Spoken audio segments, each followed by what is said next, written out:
Smoking, grilling, getting hot and hotter. Sous vide and chilling from fire and water.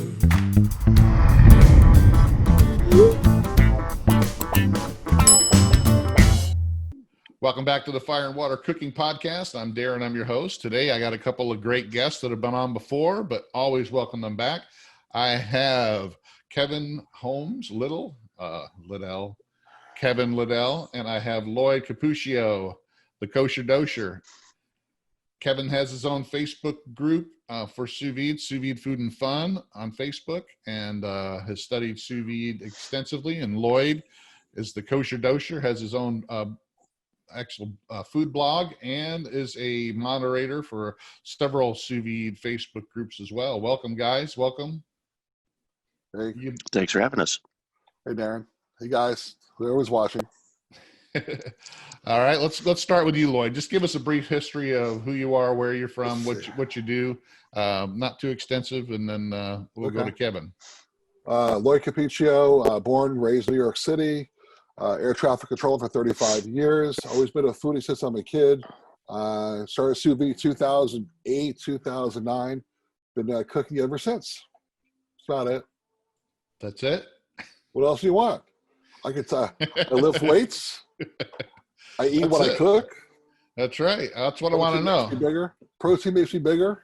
You're living in Washington State now, correct? Living in Washington State. That's where my job took me after I got out of the Navy after 5 years. Gotcha. So, yeah. All right, Kevin, let's hear about you. Where are you from? What do you do? I'm from northern central Pennsylvania. I've been cooking professionally for 25 plus years. More recently, I've been more into the sous vide stuff, and I'm kind of looking to find a way to teach the method and introduce restaurants and catering companies to the method and how to utilize it and teach the safety aspects and proper techniques and develop recipes and help them out with their menus and that sort of thing. Yeah, so we're all pretty much big sous vide junkies, and we follow a lot of different sous vide cooks and authors, and we all kind of do our own thing. I like to mix sous vide and barbecue.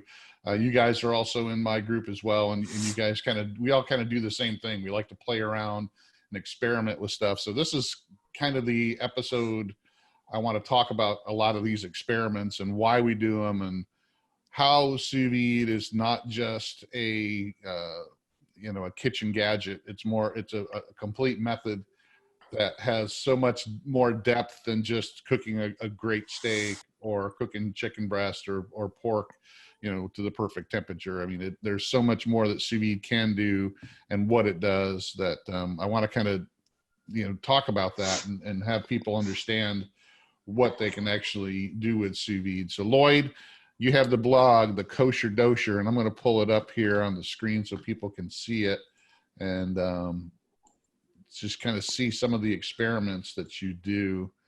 And just kind of, this is a list from your blog of all these different experiments that you've done. Warm aging, we've talked about that in the past, where you can use sous vide to cook something at a lower temperature and then for a couple hours and then turn the temperature up, and it gives it that faux aging flavor to it. Some other things that you've done recently, and I want to talk about, is the time and temp. Oh yeah, that was a lot of fun. And this one here, I'm just going to kind of scroll through it. Lloyd does a lot of intense blogging about his experiments. He keeps a lot of data and throws it up there. So there's always, when you look at any of his experiments, you're going to get pretty much everything that you want to know about the experience. So what he did and how he got to the conclusion. So I'm just going to kind of scroll through so people can kind of see. You always have some of the other resources that you've consulted, like Baldwin's pasteurization tables and things like that, and other authors and other books and things like that you can reference so that people can understand that it's not something you made up. Let's talk about this one in particular, because it really intrigues me, especially that one of the things people don't understand with sous vide, when you're cooking, especially in a water bath at a precise temperature, instead of like an oven where you're cooking at 350 or 375, where you're cooking very hot and you cook something for an hour, it takes it a lot shorter time for that particular protein to cook, and for the internal part of the protein to get to a pasteurized or a cooked state.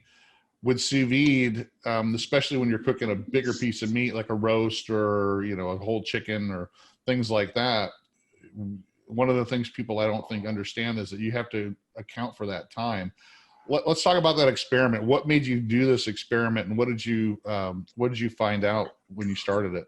Well, what prompted me, like many other experiments, is people on the Facebook groups arguing, and Russell Wong actually brought me into the conversation.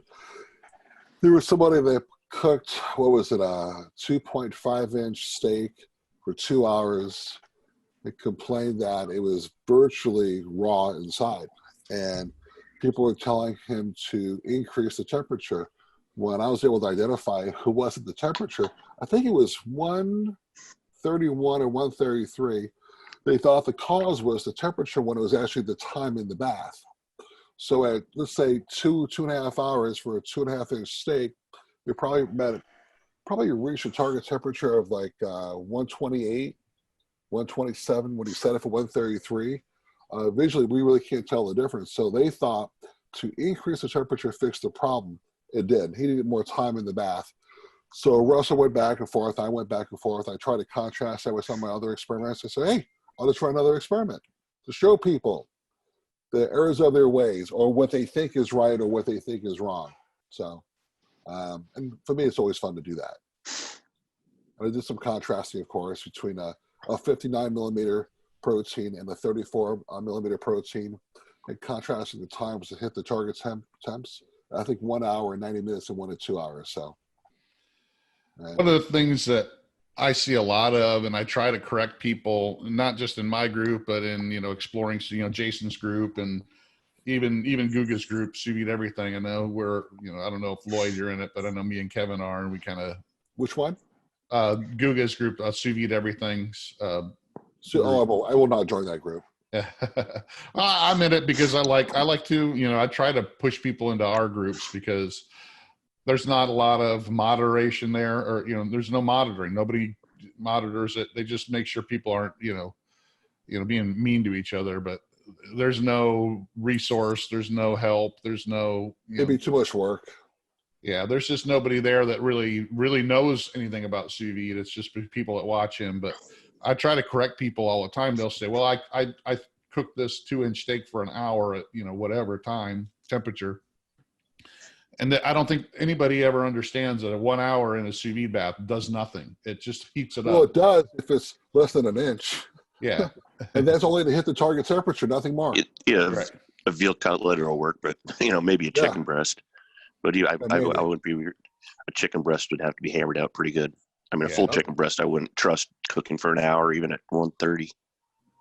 Yeah, I mean, and that's, even not just the pasteurization tables. I mean, it's just more of, if you're going to cook even a 1.5-inch, New York strip, or even a fillet, it really barely, warms it up. So it's not really doing much. You're not getting the benefit of sous vide by cooking anything for an hour, unless it's at a higher temperature, like vegetables. If you're cooking at 190 degrees, your broccoli, that's where, an hour comes into play. But a lot of the proteins and stuff that people are cooking, like you said, Lloyd, they're not giving it enough time. No. They may be cooking at the right temperature, but the whole time, aspect of it, they're not taking into account the thickness. And that's why a lot of the pasteurization tables and the guides ask for the thickness and not how much the meat weighs. And people can't get their heads around that sometimes, because they always say, well, I got a 4-pound this, I got a 2-pound this, how much is it, how long is it going to take? My a lot of sister-in-law, weight. Good. Go ahead, Kevin. Oh, well, I've run into this quite a bit, and the example I'll use for people is, because they're going by weight. I'm saying you could take a 20-pound piece of meat that's an eighth of an inch thick, and it'll cook really fast. And you could take a 1-pound piece of meat that's really thick, and it takes a long time. And they sometimes don't get it, but sometimes they do. My sister-in-law talked her husband, my brother-in-law, into buying her a jewel for her Mother's Day, I think 2 years ago. We talked about sous vide cooking, and she looked to the jewel app, and she bought a really thick ribeye. It had to be, God, 1.75 inches, maybe 2 inches thick. It was pretty big. And she sends me a pic and says, fail. Well, she used the basic steak recipe in the jewel app. It said, if you like the color on the picture, it said 129, 2 hours for a ribeye. And we all know ribeyes can benefit from higher temps because of the fat content. But 2 hours for a 2+ inch thick steak, she showed me a photograph. It looked like it was at 125, 126. It didn't look very appealing to eat. Yeah, I think the apps are terrible, personally. And that's why I tell people to go to Baldwin Stables. I love Baldwin Stables. He's the guy I go to. I like Jason's time and temp guide, and I point people there because it gives a range, and it does have thickness. Oh, it's pretty good. It's pretty good. Yeah, he's got a very variable stuff, and I always tell people, there's a range because you can't just say this particular temperature, because it depends on how thick it is, and it depends on what your idea of medium rare is. I mean, my idea of medium rare might not be the same as you. Some people's idea of medium rare is, more towards the rare side, and some it's more towards the medium side. And there's that range that you can figure out. And I said, this is what you need to do. Take that guide, cook a couple different things, choose a couple different temperatures and times, and then find the one that you really like, and then you'll dial it in. You'll dial it in eventually. Yeah. I mean, there's no set, one that's perfect. But that also applies to different cuts too. So for example, you might find like 133 for a ribeye is good, where I like 128 for a New York strip. So depending on the cuts, I have a different temperature I like because of the fat content and what it is.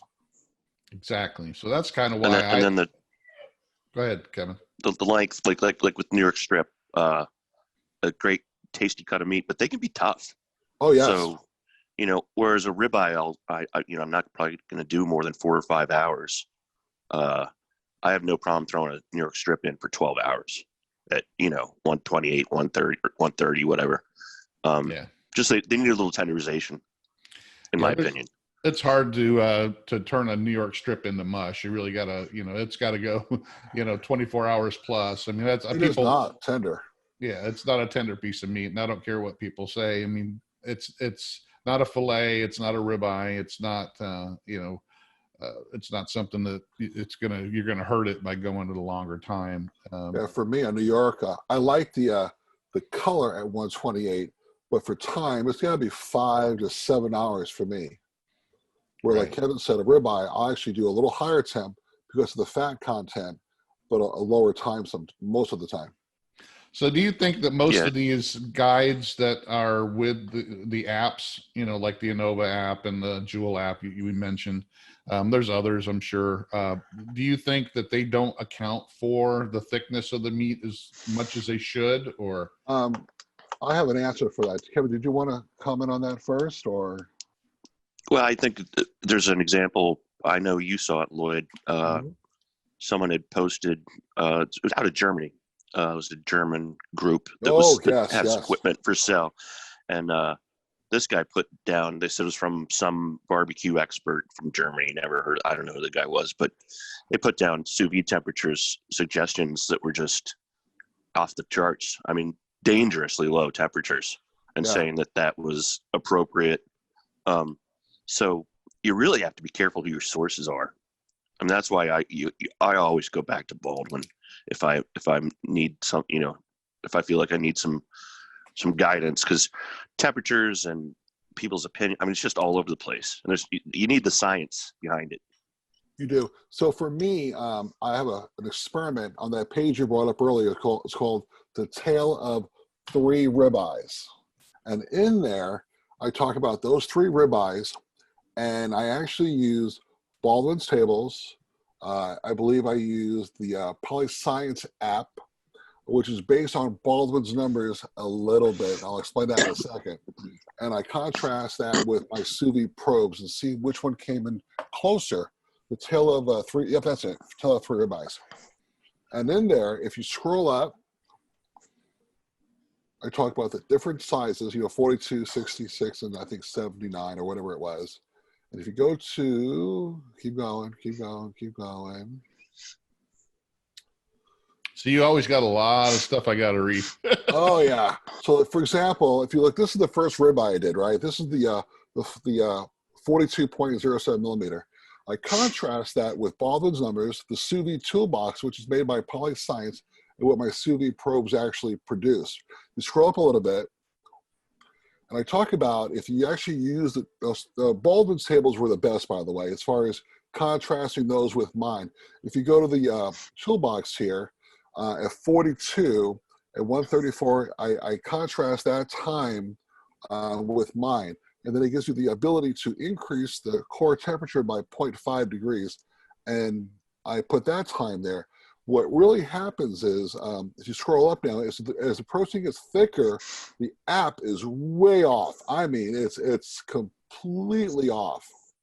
I will not use an app. Now, I have it on, I won't mention my source, but PolyScience app, the Joule app, they're based on Baldwin's logarithms and math,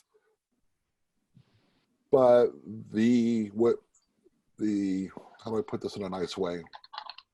The person that built the app didn't actually use his numbers per se.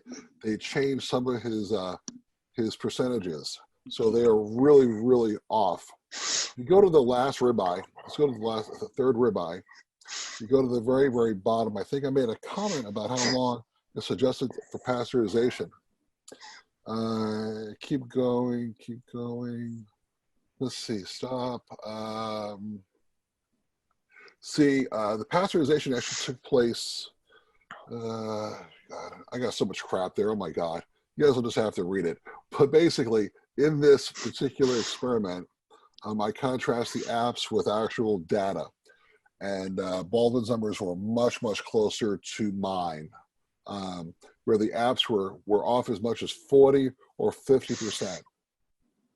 So I think the apps overgeneralize things, try to make it simpler for people. I disagree with you there. This PolyScience app, which I've got 2 of them, okay, the original and the old one, have my phones, and it's based on math. It's based on someone creating that app, taking Baldwin's logarithms, typing those in, coming up with real precise parameters for thickness, time, I mean, everything, cylinder, slab, I mean, but they did a bad job of inputting his information. So it's not even a generalization of what it's supposed to be like, it's just a bad job. They did a So bad it's just job. bad data input. Bad data input, yes. And, well, I know that, like with the Innova and the Joule app, the Innova and the Joule app are, they're geared towards the everyday user. They don't make them very complicated. Obviously with the Joule app, it's got the pictures. Right. Pick the picture you want, and then that's what it's going to turn out to. Yeah, the Joule app is general. And I don't think I've ever used a time and temp from the Joule app, because I've looked at it and go, there's no way. They are way off on their times. I don't know who put those in there. And that may be a great machine. I mean, people love the Joule machine itself, and that's great. And the app is good for looking at the pictures, but the time and temps are way off. So I think your earlier comment about generalization applies to the Joule app, but for the PolyScience app, which is based on a lot of math and logarithms, they just, like Kevin just said, this is bad data entry. I'm not sure if that was on purpose or just a mistake, but it's just terrible. And that's pretty bad, because PolyScience is geared more towards the professional chef and the commercial kitchen. So that's really bad if they're using bad data. The Joule and the Innova I can understand, because it's just out there for a general audience, but it's still, when you got, you know, the shorter cooking times that the Joule app uses, that can be dangerous if something's not pasteurized. Well, I haven't looked at the Joule app in a very long time because, like you, I don't use it. But I believe for the general steak, it showed, if you like this color, 129 for an hour or two. Yeah, they got short times. Yeah, they got short times. Not even accounting. Yeah, for the thickness. I mean, that's crazy. Right. Well, we ran into that. The three of us, we talked about it a bit. There was someone who had posted a experiment. They were comparing a steak that's pan-seared and one that was cooked sous vide and then seared.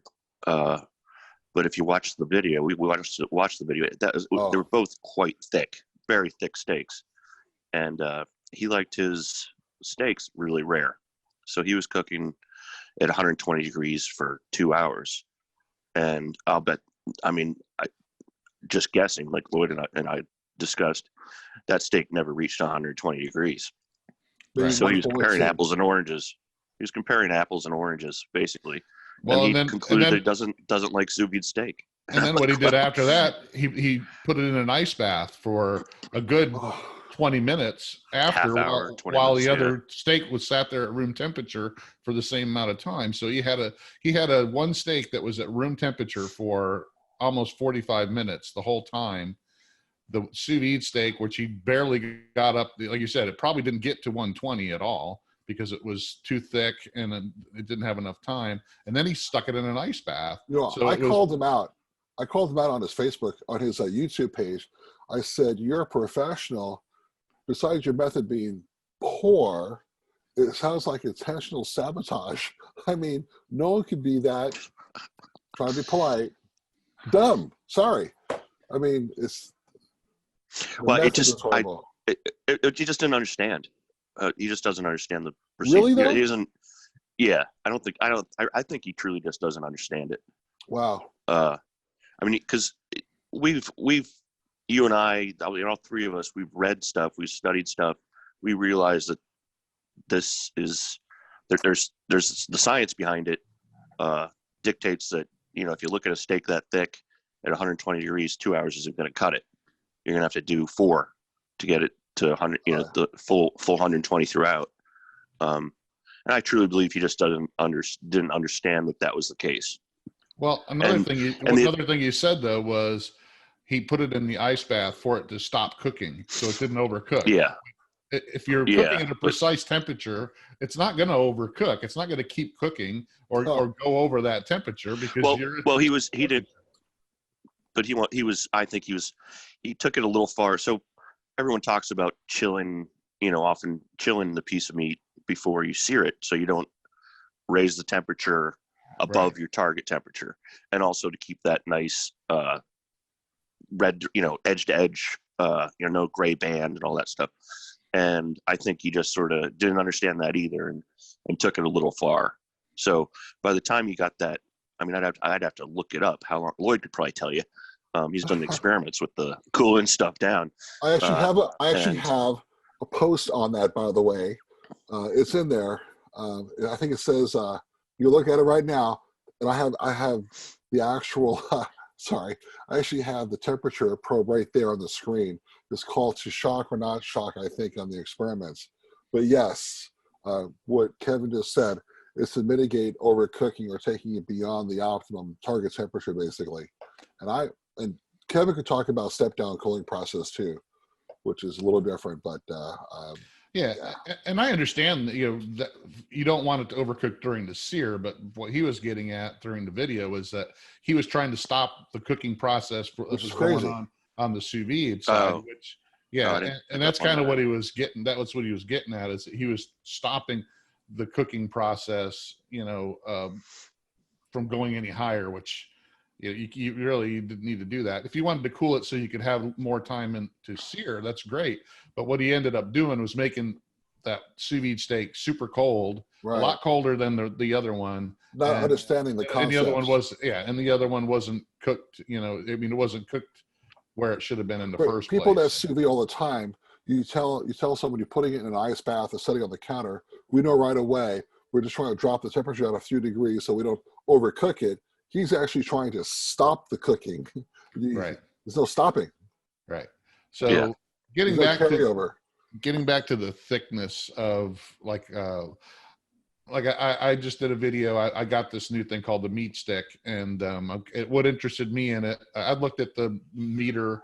There's some other ones on the market that it's a wireless thermometer that's just a probe itself, and it's got Bluetooth, and this one in particular has Wi-Fi, and you can actually put it in the meat. And this one, the one I just got, is waterproof and deep fryer proof. Believe it or not, you could stick it in a deep fryer, but I used it. That's amazing. To Wow. actually put in the sous vide, and I did a big roast, and I said, well, let me stick it in here and see if it works. And it did, and it actually worked pretty good. I mean, I did a chuck roast. It was about almost 3.5 inches thick, and it held temperature. I mean, the only thing, the ambient, it's got both an internal temperature and an ambient temperature, so it can read the air or water. And then the inside of the meat, the ambient temperature was off by 1 degree, which I can handle.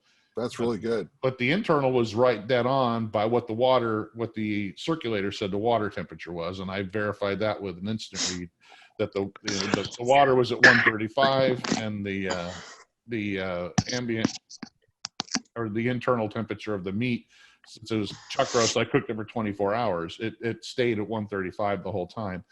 And I did that just so I could show people how long it takes, like your experiment there, Lloyd.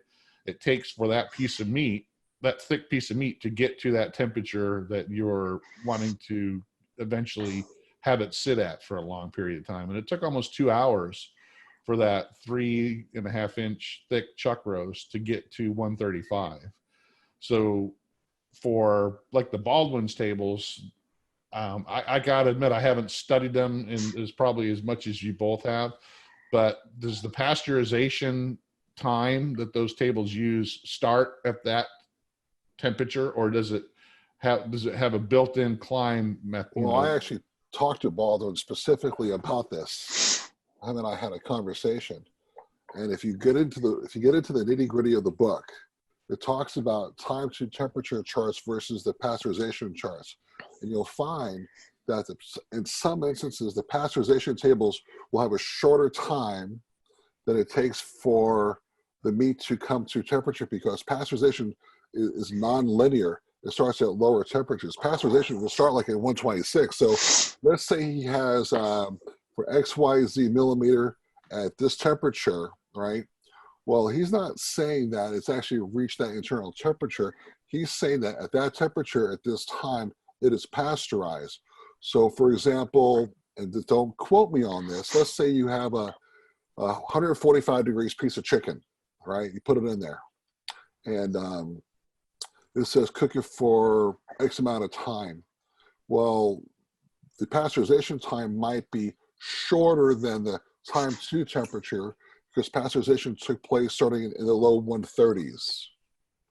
Does that make sense to you? Yeah. Yeah, Exactly. Actually, it probably got pasteurized at 135 for XYZ time, but you set it at 145, which is a hotter than core temperature approach to the food, not looking at an equilibrium type of cooking process. yeah, because you can. I mean, if you're cooking it to an internal temperature, if you want your result to be 145 all the way through, at 142, it could be fully pasteurized at 140 or something, because it just, as it gets warmer, the it's less time to pasteurize. So you're going to get there before you reach the core temperature. Now, one of the things that I understand is that when I'm cooking something for a long period of time, like I do with chuck roast, I did that one for 24 hours. I know that I really, how long it takes to get to that, the core temperature to the temperature I'm cooking at doesn't really make a difference for pasteurization, because it's in there for such a long time. But where it could play into, as on these shorter cooks, the steaks, or, cooks you're only doing for a couple hours, that when you got something real thick, a prime rib, if you're only going to cook it for 6 hours, you really kind of want to know, how long it takes for it to get up to that, temperature you're cooking at, so that you can kind of time it from there, because you do still want to have it sit at your optimum time, your temperature for a certain amount of time. And if it takes 2 hours for it to get to, let's just say 135, and you're only cooking for 3 hours, you're not really only cooking it, for that 1 hour that it took to get up there. So yeah, I found for ribeyes, for me, once it reaches target temperature, I add another 3 hours to tenderize it. That's been my experience anyway. Yeah. I did a chuck eye a few weeks ago, and it's right next to prime rib. It's a small one cut. I think it comes from between the 5th and 6th rib. But I left it in the bath. I went for 20 hours. I just wanted to see what would happen, and the texture was not. It was fine. It didn't become mushy. It wasn't too soft. So surprisingly, those cuts can actually hold up to longer cooking times than most people actually think. I've only had a couple times where I've turned a piece of meat into a piece of mush. It's happened a couple times, and those are usually 72-hour cooks when they should have been 48. Yeah, I've done, I experimented with London broil or top round, whatever you want to call it, whatever the grocery store labels it. My wife actually, she loves that piece of meat, and she loves it when I sous vide it, because I can turn it into, the tenderness of a fillet. It's not quite taste like a fillet, but she doesn't like ribeye. She doesn't like, steaks with a lot of fat content in them, but I do. But so she likes when I make the top round that way. And I've experimented like you, Kevin. I played around with. I just do this with everything I cook sous vide, because I know there's such a big range that I try to dial in where everybody likes that particular. My wife doesn't particularly care for medium rare or rare, so she likes more medium well. So I try to hit that. Well, that's one thing you can do with sous vide, is you can kind of hit it. You're still married. Wow. But I can get it to where I'm happy with it and she's happy with it. So I can kind of get it to like close to, just above medium, but not quite medium well, where she's happy with it and she can eat it. And then I can go, well, it's not. What are you doing? 140, 145? What are you doing? 140, 145? Usually I do it like 139 to 140, and then she's happy with it and I'm happy with it. And how long are you going for? Well, now I go 24 to 36 hours max. Really? Wow. So, yeah, because I can get it to, I don't want it full, that quite fillet. I want it to kind of be like in between, a fillet and a strip steak. So, I mean, it turns out pretty good. I mean, it kind of took me a while to dial it. I did, turn one to mush once when I went out to, over 48 hours. And so I've turned some stuff into mush, but that's one of the things I love about sous vide, is there is such a wide range of time and temp that you can play around with it and just nail it down to where, you can make it to what you like. So. And like you said, you're using top round. I use I have a lot of fun with eye round, because that is one of the toughest pieces of meat you're going to find. And when I tell people it's eye, like when I tell them, here, try this, and then tell me what cut it is, they never guess it's eye round, because I've actually made it quite tender, and it makes great sandwich meat, and it's cheap as dirt. It's one of the cheapest meats you can buy. Yeah, I just did one of those not too long ago. I made a big roast beef out of it, and I sous vide. I think I did it for 36 hours at like 134, and then stuck it in the refrigerator, let it cool down, for a couple days, and then sliced it up. Man, it makes the best roast beef. It does make super tender too. So I'll do the eye round like you guys. If I'm using a knife, I'll go 36 hours. If I'm using my Burkle slicer, 24 hours. Because I'm cutting on the Burkle, it's just tiny, tiny, tiny slices. But back to time to temperature and thickness. And Kevin and I've talked to, I got to adjust my chair here. Breaking the springs, I'm so big, I've gained so much weight. I'm telling you. So you can't tell the difference. So if someone pulls a piece of meat out prematurely based on the time, and they were expecting 135, and in reality it comes out at 131. They don't know the difference. They can't tell the difference. I think that's what I pointed out in my experiments. The eye cannot tell the difference between 131 and 135.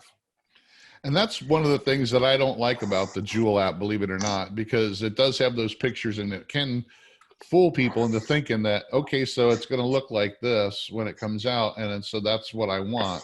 When, like you said, that could have been, you don't know that picture was actually what that was. So. Would you do me a favor, since you're right there? Bring in my experiment, the last one, and look at the eye of round. Take a look at the eye of round. So your audience can see that. Lloyd and I discussed his latest experiment, the perception of doneness test he did. And he actually quizzed me before he posted it. And I think I got 23% right, something in the mid-20s. You scored 27%. 27%, I'm guessing, which I thought was actually pretty good because it was hard. So scroll down a little bit. Scroll down, number 10. Look at number 11. That's the eye of round at 128 degrees. Okay, that's the eye of round. And how long? Well, that's 24 hours. The mile's a little bit changed. Now scroll up more. I have all the answers. So go higher, the other way, the other direction. There you go. Go lower then. Answer. See the answers? Scroll down now. Click on that image right there with the answers. It says answers. Click on that. Click here to enlarge photo. Just click on the actual photograph. There we go. So the eye around was 128. If you look at the color, how pale it is, but look at the teres major, 131. It looks very, very rare. Very, very rare. Yeah, because every animal and most of the muscles have different myoglobin contents. Yep. So sometimes you can do two of the same cuts of meat from two different animals at the same temperature, and the appearance of doneness is different. Oh, yes. I mean, if you look at, for example, upper left-hand corner, the ribeye, 133, that was prime. Much, there's a 5-degree temperature difference between the eye of round and the ribeye up in the corner, but the eye of round looks much paler. Look at the New York, same temperature, off to number 9. Well, and what's the difference between the ribeye in the top left corner and then the one right underneath it when it's the same temperature? Quality. Yeah. So the number two is a ribeye. Okay, that is choice cut. Number 5 is also choice, where the ribeye number 1, that's prime. Look at number 4. That came from crowded cow. That was crowd cow. Thank you. Crowded cow. Oh my gosh, crowd cow. That's a nice, really 2.25 inch prime piece of meat there, 133, and that was amazing. Look at number 8, right? That looks almost dry and I mean, it doesn't look that great. That didn't taste that good either. That one. That was 133. Was that a choice? That was choice. Was it number 8 at choice? Okay. Choice. Yeah. Number 8's choice, 2 is choice, 5 is choice. Where number 3 is a tri-tip. Okay, that was a prime tri-tip, 133. And you cut it with the grain. That really ticks me off. No, you're wrong. That was the first cut. I cut it in half. All the subsequent slices after that were against the grain. They were flawless. Gotcha. Well, in the post, I tried to do that. What that really tells me, and then what a lot of people don't understand, we get this in the groups all the time, is that the quality of the meat has a big, probably a much bigger influence on how it turns out than just the time and temp. Because I get people all the time that'll say, well, I tried it, 131 for 3 hours and it was garbage. I hated it. And they won't understand that you probably got a select or a no roll, if it's that bad. And it can, sous vide can do a lot of things, and it can make a cheaper cut or a lower quality cut better, but it's not a miracle, working thing. It can't take something that's a piece of crap, piece of meat, and turn it into, still, a Wagyu. It can make it better and more palatable, but it's not going to and that's what that chart really shows me, is that It does. It does depend on I the wrote quality of the another meat. I wrote another blog on cooking high-fat protein, specifically ribeye, and I found, at least for me, a quality ribeye at 133 is great. A ribeye of choice quality or select, which I've never bought select, but you can look at the ribeye and say, "Well, that's a piece of crap." It's going to need like 135, 136 to break down the connective tissue. And those three ribeyes I showed you that were of the same, the 135 tasted better than the 131 and 133. And they were cut off the same primal, exactly 34 millimeters. The 135 was better than the 131.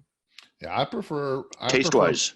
Yeah, I prefer my ribeyes Taste-wise, and yeah. chuck roast about the same temperature, about 134, 135. So I like them Would at you a higher attribute the taste, Lloyd, would you attribute the taste difference to the fat being melted more? Yes. Or being softer? Okay, that's what I Softer? thought. Yes, Yeah. Absolutely, Kevin. Absolutely. And not just the fat, it's the connective tissue as well. I mean, Yes. especially when you got a chuck roast or a ribeye, there's connective tissue in there. There's Lots of it. multiple muscles in there. So If it doesn't break down, it doesn't taste good. right. Yeah. Where the Crowd Cow ribeye, that was a 2.25 pound, and I have a post on that specifically. So I ate this thing. Okay, 2.2 pounds. Well, I shared it. And if you look at the photographs, I'd have the only thing that's left is a piece of bone. Every morsel of that ribeye was eaten. There was no hard connective tissue, no gristle, nothing. It was an amazing piece of meat. Nothing was left. Yeah, I like Crowd Cow. Yeah, it's they have some amazing stuff. I mean, I like a lot of their stuff. Most of their stuff, even though it's not graded, they don't have prime. Most of their stuff comes from high quality farms, so they don't have to pay the extra for the the grading from the government. They most of their stuff that I've got from them, of course, I got some of the Wagyu. Of course, they carry a big of the Japanese Wagyu, but they used to, and unfortunately, with this pandemic, they lost a lot of their farms, and they're actually trying to get some of them back. They had a lot of American Wagyu that were not the crossbred ones. Some of them were actually they got Wagyu cows, and they brought them over, and that's what they're using. So it wasn't it's not like the Snake River farms where it's mostly crossbred with Angus or which I prefer, by the way, personally. But well, some of the stuff is good. I mean, it depends on where you're getting it from. Because there's some, yeah. I mean, there's just like anything. I mean, they can put a Wagyu label on it, and you go to Walmart, they got Wagyu on stuff, and you look at it, and go, that ain't Wagyu. That's not Wagyu. So just because they might have 1/10 Wagyu in it, so but very true. I mean, I've had good and I've had bad steaks from just about everywhere, but most of the stuff I get from Crowd Cow, I've never had an issue with. But it's expensive, but sometimes you got to splurge. But I do like going to Costco and buying a lot of their prime, even though that's a lower level prime. It's not really the prime that you'd get at a top steakhouse, but I usually wet age the stuff I get from Costco because of the fact you're buying the cryovac, right? Yeah. I buy the full subprimals, like the ribeye or the top sirloin. I'll buy the top sirloin a lot because it's $5.99 a pound. Yes. And I'll let that sit in my outdoor refrigerator, for a couple weeks, and it's fine because they don't wet age their beef. Well, so there's steaks that sit in the package, whether it's prime or choice, I will not buy. They're terrible. Well, they actually blade tenderize all their cut stuff anyway, so I don't buy it. Not that I'm worried about that. It's just I'd rather take it home and wet age it and get the same result. I don't understand the decision by Costco to do that blade tenderizing. I don't get it because everyone complains about it. I understand it because I talked to a distributor, and he said that what Costco does, I'm not sure who supplies them the meat. They kill the animal, they hang it. They drain the blood and cut it into steaks and put it in the package. There's like there's no hanging time at all. I think usually it's 30 days, right? Like you said, there's no wet aging, there's no dry aging. And they'll get slaughtered, blood drained, cut up into steaks, put in a package. And that's why they tenderize it, because they know it's going to be tough. It sucks. Oh, I didn't realize they did that. Yeah. If you look at their package, it'll tell you the slaughter date on it, and it's like a week from when they put it in the store. So there's no hanging time at all. So most steaks you buy, if you go into a grocery store, probably have at least 3 weeks of wet aging under their belt. They have some time in there. At least. I would say at least almost 3 weeks. Mm-hmm. So. Yeah, if Costco isn't doing any of that, then I guess. But the problem is, it even says on the package that they want you to cook that to an internal temperature of 160 or 165, which I think it's 160. That's just Well, and that's because it's blade tenderized. So yeah, and they're just covering their butts, but it's exactly. They know most people aren't doing that, but it's still. I mean, I know why they do it too. It's cheaper. They don't have to have the space to hang the meat. They just slaughter it and get it gone and put it in the stores. But I would like I said, I don't buy their cut stuff. I never have. No. I'll buy their full subprimals and I'll let them sit out in my refrigerator for a couple weeks and wet age before I even cut into them. Then I'll cut them up into steaks and freeze them and vacuum seal them up and put them in the freezer. So I buy their prime tri-tip cryovac. Oh, love it. Well, us on the East Coast, we can't get their tri-tip. The only ones they sell over here in Florida anyway are the pre-marinated ones from CAB that it's got such a high salt marinade on it that I bought it once and I said I'd never buy that stuff again because. Can you buy picanha? I can buy it. I can buy it not at Costco. I can buy it at the Latin supermarkets. I have a big. I have a big, not just Mexican, but Cuban population in Tampa. So there's a lot of Latin markets around. I can go buy that at the Latin grocery stores. Really Out here, you say picanha, they go, what? Yeah. They have no idea what you're talking about. Now, the Costco, I don't know why they do this, but they take, they cut the cap off, and I don't know what they do with it here, but they'll sell me, the top sirloin without the cap on it, but they don't sell picanha. So it's like, what are you guys doing with the rest of it? Where are you sending it? I've been getting my picanha from Snake River Farms, the Wagyu. Yeah. I wrote a whole blog on that. Amazing. Oh, dear. All it needed was salt. No spices, nothing, just salt. Amazing. The flavor. Oh, gosh. But I can buy it pretty. Well, it's usually like $6-7 a pound at the Latin markets, and it's usually choice grade, but which is usually okay. I don't have a problem with it. I don't need Snake River Farms. Talk about 23 to 25 a pound. Oh yeah, yeah. I mean, it's expensive. Anything on Snake River Farms is expensive. So, yes. I mean, that's what the barbecue competitors, they buy their Wagyu briskets for $250.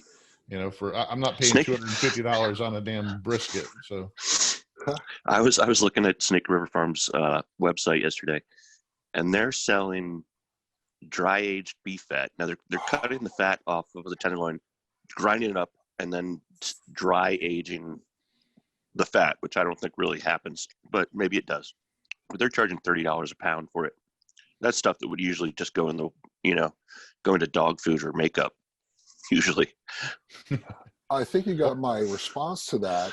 Where's the enzymatic breakdown of fat? Exactly. And how are the flavor compounds? How's the flavor changing? I mean, I understand if it's attached. If it's attached to a piece of meat, I could see it possibly absorbing some flavors while dry aging attached to the meat. Right. But just fat alone in a refrigerator. I just don't see it working, but maybe it does. It's losing moisture is about all it's doing. So, by the way, it's fat. It doesn't lose that kind of moisture like people think it does. Because I cure meats, and when I cure meats, it's based on the green weight versus you want to lose 25 or 30%. If you got a piece that's very, very fatty, it may never achieve a 30% weight loss because the fat does not lose that much moisture. You end up drying out your meat. So you got to take that into account when you're actually curing your meat and you're drying it to reach a certain percentage. Fat does not lose that kind of percentage at all. It really doesn't. Oh yeah, it definitely doesn't lose as much as muscle No. tissue. That's for sure. Yeah. Well, I mean, take a bowl of olive oil and stick it in your refrigerator uncovered for a year and a half and weigh it before and after. You'll have the exact same weight. Yep. Right. Exactly. Yeah. Yeah, there's some weird things out there, and most of it's marketing ploy. I think a lot of people are sold buzzwords, and a lot of people are nowadays, they read an article on some blog or somewhere, some magazine that demonizes something, and they attach themselves to it. And then everything else, everything's bad unless it's got this, the whole organic. Like MSG. MSG, the whole organic, gluten-free. I mean, how many people now have problems with gluten that never had problems with gluten before just because Except during COVID. All the shelves are empty. Yeah. Bakers, people are baking now. And I know there's people that have problems. I know there are people that have, celiac disease, and some people that can't handle gluten. But, 10 years ago, before it became a buzzword and a panic button, we didn't have this kind of stuff. And I think a lot of it, people get that stuff caught up in their head, and then just everything's bad unless it's this now. So it's also marketing. Yeah, marketing. Approximately 1% of the U.S. population has celiac disease. Right. But when you start, and then there's people jumping on the train saying they have gluten sensitivity, which gluten sensitivity isn't. You're either allergic to it or you're not. I mean, you're not a little sensitive to it. Right. It's bought my wife Sorry, go ahead. Just bought my wife some popcorn. Right, container of popcorn is popcorn, gluten free. Well, no kidding. It's corn. It's free range. Yeah, it's free range corn. Cage free. Yeah. Cage free. Oh my God. So it's all marketing. Well, you get all your spices now. They say gluten free on them. It's like, really? I mean, the salt is gluten free. Are you sure the salt is gluten free? I bought some masa. I bought some masa the other day. It said gluten free. I'm like, it's corn. It's yeah. But yeah, it's just a buzzword, and people, well, we got to. It's like the whole. This coffee's hot. They got to put the warning label on the coffee cup that it's hot, so that you know that this hot coffee you just bought's hot. I mean, people. It's all marketing. It's making people feel good. It's remember the 80s, low fat. Yeah, everything was low fat, and oh well. All right, guys. So what else have you been experimenting on, Lloyd, or what do you got coming up that we can look forward to? Because well, I got into a discussion, and I won't fall on my sword for it, but I had a discussion with somebody about time to temperature, not only based on thickness, but in my opinion, the diameter of the food. It's my contention that if I was to take something that was, I was going to use a prop here. Can you guys see this? You guys can see that. Let's say you took a 2-inch circle that was 2 inches in diameter and 2 inches thick. I believe that would come to temperature faster than, let's say, a 6-inch circle that was 2 inches thick, meaning that it cooks to the sides also, not just from top and bottom. I got into a contentious argument with somebody about that. So I'm going to go to the store. I'm going to buy 2 big-ass primal ribeyes, right? Cut off the same section. I'm going to cut out the eye. I'm going to cook that separately. Well, in the same container with 2 different probes, and cook the whole ribeye and see which one comes to temperature first. So now, what do you think that's going to prove besides the difference in the time? It proves 2 things. I'm going to win the argument, which is important to me. All right. But food does cook from the side, so you should take that into consideration. So, for example, if you got a fillet, right? Fillet is this big by this round, that will come to temperature faster, let's say, than a ribeye of the same thickness. That's where the conversation originated. I'm saying, well, that fillet, although it's the same thickness as that ribeye, the fillet will come to temperature faster because the diameter is smaller. And this person I was debating with, who was a chef, didn't believe me. And I'm like, I'll prove it to you. So I'm just going to take 2 big-ass ribeyes. I'm trying to get as thick as I can, cut the eye out, right, and sous vide that and cook the whole ribeye and see which one comes to temperature first. So, but I'm going to eat it all too, so it's a win-win. So have you done any experiments that would take different proteins, like let's say a chuck roast and a top round, and see if they come to temperature at different times because of the but I've thought about that, and Kevin and I talked about this before in the past. But thermodynamically, if you look at the protein, fat, connective tissue, the myoglobin, the type of protein, I think it makes a big difference. There's insulators in the meat. How does it heat transfer? How does it happen with the fillet versus the ribeye versus the chuck roast? Is it based on fat content, connective tissue? Yeah, obviously it's going to be. Think about a piece of fish. I mean, if you took a great. 1 inch That's a piece, perfect example. 1 inch thick, a 1 inch thick piece of cod and a 1 inch thick piece of beef, the cod's going to get cooked, going to be coming up temperature faster, higher water content. And chicken as well. I mean, like, you take a chicken breast and a chicken thigh. I mean, it's, even though it's still part of a chicken, I mean, it's slightly different, one muscle is used a lot more than the other. So it's tougher. It's got that connective tissue. It's got I think you guys, in fact, you just gave me a great idea. How about taking a piece of halibut? Let's talk fish. Thank you, Kevin. Halibut's thick, right? Let's take a 1 inch piece of halibut and contrast that with, say, cod, a 1 inch piece of cod.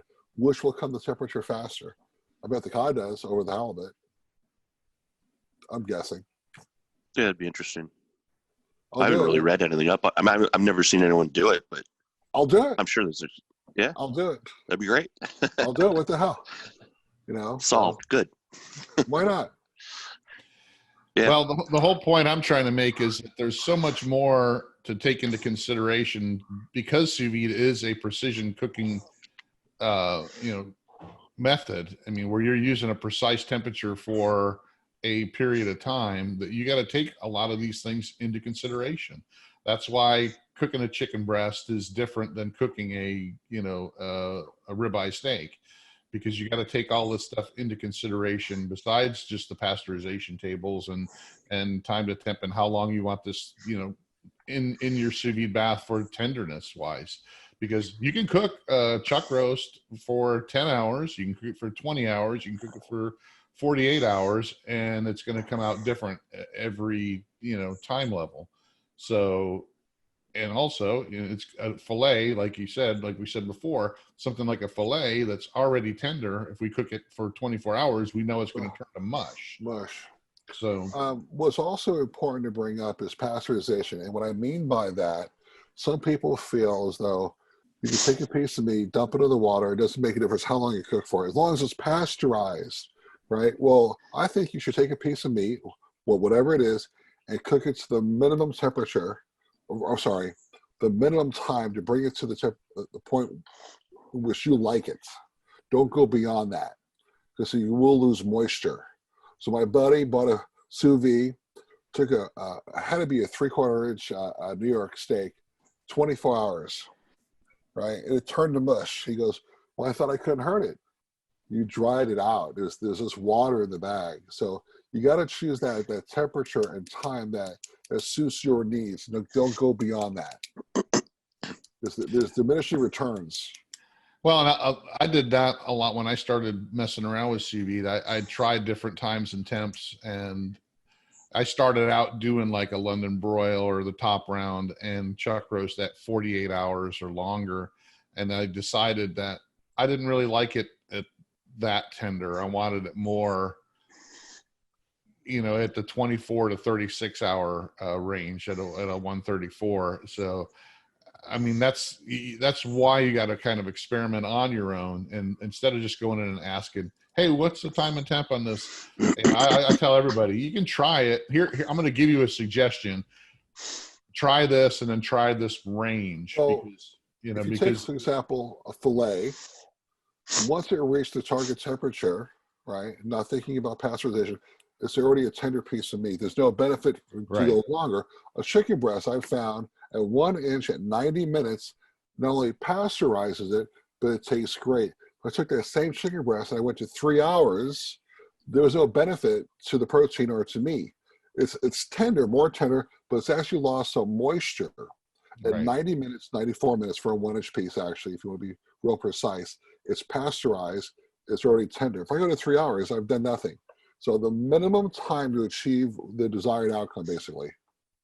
Yeah, I do think it is a myth when people do say, "Oh, you can't hurt it with sous vide," because you can. There's things you can do. You can undercook it. You can overcook it. You can make it turn to mush. There's a lot of different things. Just like any cooking method, you can screw it up. I mean, it takes you a little bit, more. You gotta, but there's What I still. wanted to touch on is Kevin's experience. He just took a Korea class on HACCP. So any epiphanies there, Kevin? As far as safety goes, Yeah, what did you learn that you didn't already know? Yeah, my class. HACCP's a really interesting process and program, and it's very frustrating. For all those people that don't know what HACCP is, what is HACCP? Oh, it's hazard analysis and critical control points. And basically, it's a program that was designed by NASA in the 60s to protect. I didn't know that. They didn't want the astronauts getting food poisoning up in space because that would not be good. So they're the ones who developed it, and it's been pretty much the standard for industrial food production safety in this country and pretty much all over the world now. And what it is basically, you go through, you design flowcharts and identify critical control points and what the possible dangers are that could be in your food production.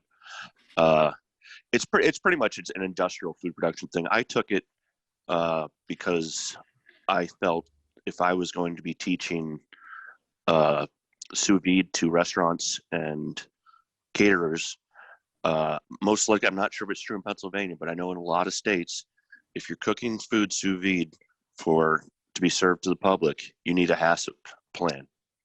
And I took the course just to be able to go in and tell people, okay, I don't know if the health inspector is going to require you to have a HACCP plan, but if you do need a HACCP plan, I can develop one for you. And it's an expensive process, and it takes quite a bit of time. And one of the biggest problems is health inspectors can come in and just look at your HACCP plan and say, no, this is wrong. You got to redo it. And they can do that over and over and over. And they don't have to necessarily give you a reason. They can just say, I don't like it. Doesn't work for me. Redo it. Will they tell you what to do? How to fix it? Not necessarily. You can ask them. It depends, how nice they are. You could ask them, well, what part don't you like? What would you change? Yeah, and maybe they'll help you. Maybe they won't. Maybe they don't like you and they don't like your restaurant and they're just not going to approve it. I was in a place in Tacoma, Washington, a real fancy beer place. Oh, amazing beer. Oh my gosh. They serve food, and the guy happened to be a chef. We started talking about sous vide, and at least 2 years ago, sous vide is not allowed in Tacoma, Washington. You cannot prepare food and serve it to the public that's been done with sous vide.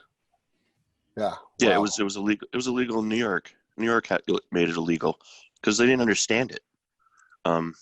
And Bruno Gussot, who is the guy who, modern inventor of the sous vide process, has been trying to convince, get some national standardization. Say, hey, listen, this is actually a safer cooking process than anything else that's being used in these kitchens.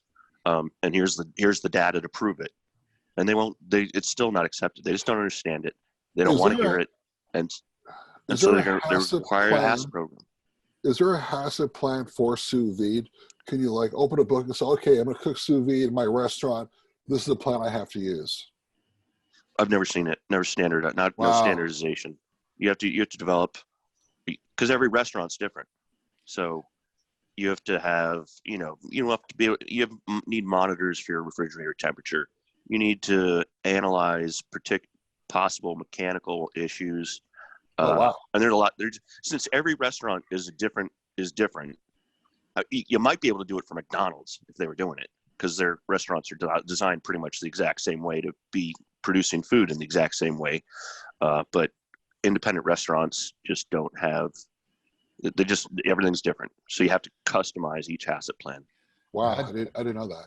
Yeah, when I had AJ Scheller on the podcast, we talked about that because she spends a lot of her time teaching restaurants how to develop the HACCP plans, and it does play a big part. Especially, we did talk about the New York issue that they had, a few years back, where they pretty much shut, they shut it out of all the restaurants, and they had to switch to steam ovens. So to try to get this, similar result. And a lot of it was because they didn't understand it. And, CREA had to go in and kind of, help these restaurants out and then go in and show. And she even said, even now, a lot of these health inspectors don't know what sous vide is or understand what it is and what the precise cooking, is. So.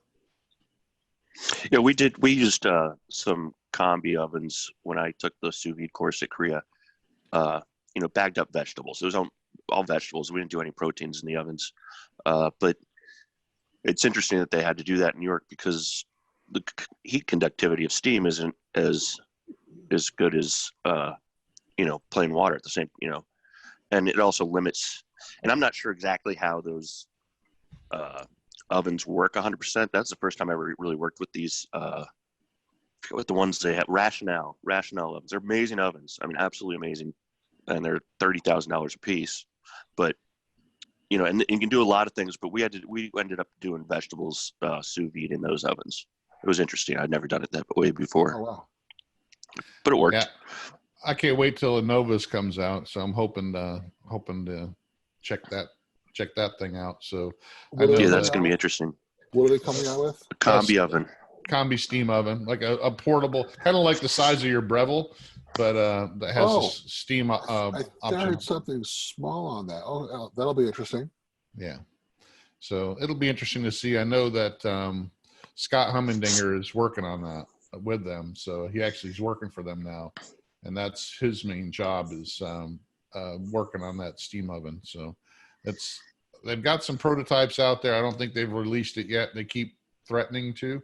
So we're going to see. I actually got a survey from them the other day asking me some questions, general questions on, what I would look for in a steam oven and price points that I would be attracted to it, just kind of a general overall, what I would, compare it to that's on the market. Because there are some on the market already, and they're right around $400 or $500, but they have different options in what the Innova's coming out with. But it'll be interesting to see because, Scott Hummendinger, he knows sous vide. So he's, a great guy to be having on that. So it'll be interesting to see it. Yeah, I've looked on Amazon, found some of those countertop ones. I just don't have any experience with them. I don't know anything about them. Me either. The Innova looks pretty interesting. Yeah, it'll be interesting to see what they come up with. That's for sure. I've been using the Breville's countertop oven. It's got like 1,000 features, and oh dear, I love that thing. I use that more than my commercial oven in my house. Yeah, I have a couple friends of mine that have the same thing, and they love theirs too. But I love it. I just don't have the counter space for another. Oh, neither do I. Mine's on a cart. I have things on carts. My wife's not crazy about it, but I love this thing. Proofing bread, air fry. The other night I did 3 things at once in there. It was phenomenal. I love it. So. The one thing I don't need is another kitchen gadget right now, but that steam oven got me interested. I got a couple on my list. I still want, and I have everything. And I have just about everything. So my next is a pellet grill I'm going to buy. You and I have talked about that too. But that's not in the kitchen. So, all right, guys. Well, let's wrap this up. I want to thank you guys for being on. Had some great discussions. Look forward to doing some more. Check out the Kosher Dosher blog and also Sous Vide Food and Fun on Facebook for Kevin's website. Lloyd's also on there. Fire and Water Cooking Facebook page and group as well. You'll find us all on there. And go there and tell us what kind of experiments you want Lloyd to do. He loves doing Love to do it. He's retired and he loves to do these experiments. He gets into a lot of the stuff that, I wish I could and had time to do. But thanks for joining us, guys. Lloyd, thank you. Always great to have you on. Kevin, always fun. Make sure you guys take Good care seeing of you yourselves. guys again. Good seeing you guys. Take care of Yep, good yourselves. Stay safe. Everybody, thanks for following us on the Fire and Water Cooking Podcast. Join us again down the road. Thanks. Thanks.